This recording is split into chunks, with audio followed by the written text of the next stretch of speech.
আরে তুমি তুমি এখানে কি করে এলে? তুমি তো এখানে।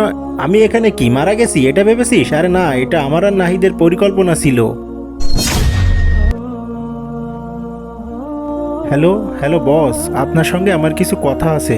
হ্যাঁ বল, কি বলবি?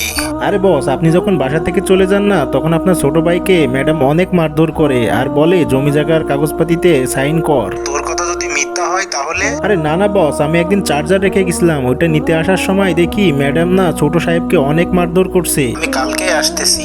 ঠিক আছে বস, আপনি আসেন, কালকে আমি সবকিছু বলবো।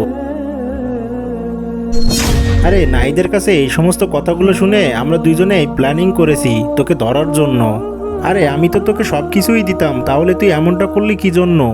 সামান্য কিছু টাকা আর সম্পত্তির লোভে তুই আমার ছোট ভাইটাকে এমনভাবে মারধর করবি?